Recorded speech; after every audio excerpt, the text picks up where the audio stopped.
Hello and welcome. No doubt, you should always take your car to a reliable mechanic to check it out for you. But that still costs money, so you need to be absolutely convinced the car is worth it anyway.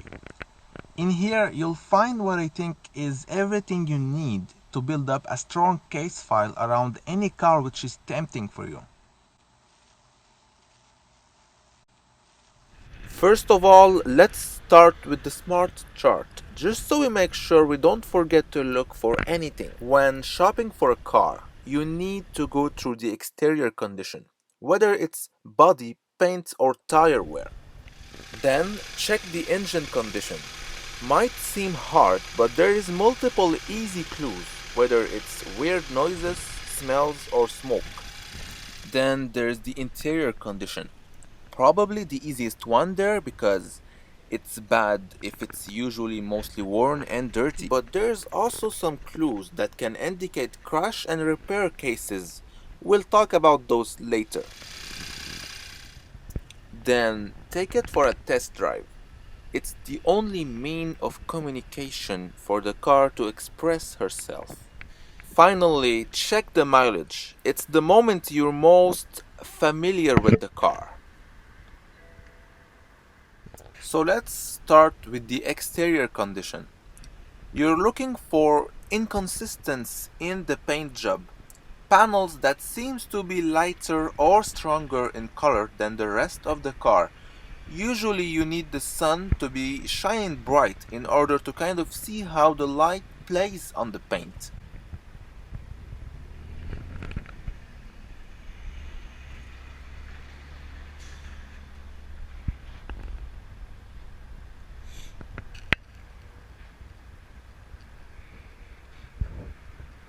Now let's get our attention over the body condition. As always, this should be the most obvious part. When you're walking around the car, look for any dings, broken parts, scratches, rust, inconsistent alignment in between the hood, panels, bumpers, and doors.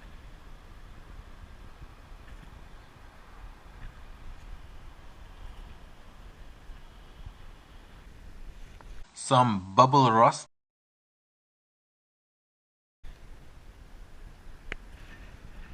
The wheels and tires. First of all, look and see if all four tires are the same make and model. Then, take a penny and insert it in between the tire tread. It will give you a rough estimation. And finally, check the rims for scratches, pothole damage, and faded paint.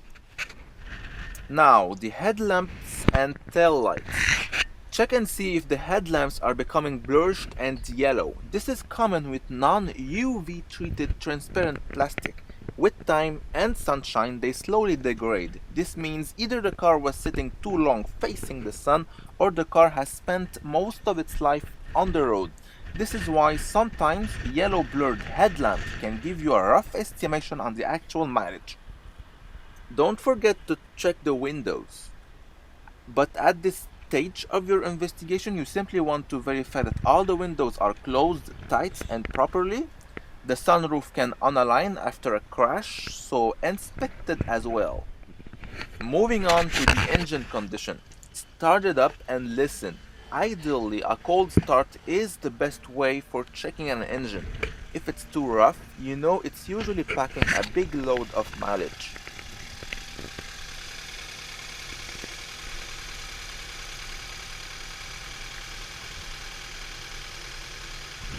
Try and listen for any weird ticking sounds, odd rattle, or knocking noise. In this case, all good. Don't forget to check for oil leak under the engine bay and rear differential. Then ask someone to rev up the engine a little bit so you can check the colored gas coming out of the exhaust. Is there any oil as well? There's three main colors that could indicate engine failure: dark black, blue, or white gray. The usual color should not be noticeable in summer and very light gray in winter.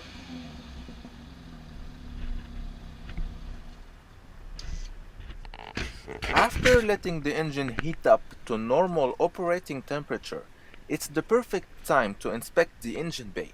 So shut the car off and check and see if there is any weird smells, whether it's coolant fluid or burnt smell. Look for any steam or smoke all around the engine bay.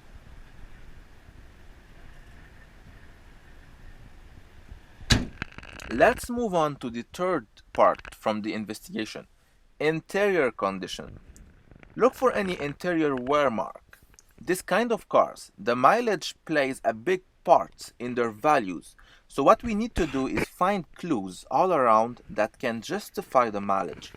Look for any unusual wear and tear on the steering wheel, seats, switches. Any unusual condition could be caused by excessive use, which should indicate a relatively high mileage. We talked earlier about clues indicating a crash and repair case. It's mainly the seat belts mixed with black mechanic kind of dirt. When a car gets into the hands of a cheap money-making mechanic, you'll most probably find black mechanic dirt all around the interior. Granted, it doesn't mean the car was crashed. The car might simply be in for cheap maintenance. A crash and repair case is most usually given away by the seat belts. See, seat belts are made in a specific way so they lock when the car gets into a crash, and they have to be replaced. They are kind of expensive to buy directly from the dealer because they usually come as a full kit because of safety measures, which makes it the perfect black market item, usually stolen parts. This is where it gets interesting. Parts on the black market aren't handled with all due care and attention. Once they have been removed from stolen cars, they are basically thrown away, waiting for customers. Meanwhile, those parts accumulate dirt, rust, and all kind of nasty stuff. The weird part is that nobody bothered cleaning them up. That's the best explanation I was able to come up with after witnessing numerous recent cars with seatbelts in terrible states. I feel this car somehow is a crashed and repaired car because it's too dirty to be usual use for a 2013 BMW. This is more a car that spent a long time in a garage. See, even this plastic isn't fitted very well. I shouldn't be able to open it like this. You see how that's the best example. The seat belt is way too dirty.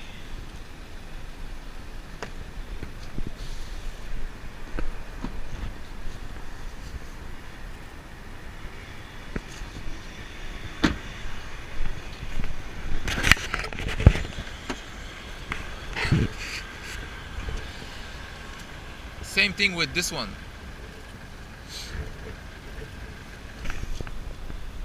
You can see over there, this is all of this comes out when you need to change the airbag, and it isn't fitted properly. The more I'm looking at this car, the more I'm convinced this car was a crashed car and repaired. Moving on to windows and sunroof. Check if all the windows are working properly, open them up and close them down.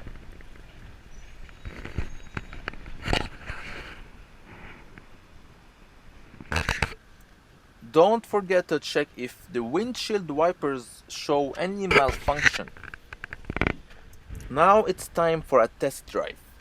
I would suggest to drive it in city roads until it heats up, then take it on the highway. Make sure the radio is turned off and ask the salesman to remain quiet so you can focus on the car. After going through that smart chart thoroughly, you really should begin to have an idea on the actual mileage of the car, so check it out at the very end of your investigation. If the shown number makes you uncomfortable, walk away or try and get the best deal as fairly as possible. Don't forget to check and see if there is any cluster lights indicating needed maintenance. I'll thank you for watching and hope you enjoyed. whether you're looking to buy or to be entertained by nice car footage. I suggest you subscribe and scroll to the channel. There are many things which discusses many cars. Thank you, take care and goodbye.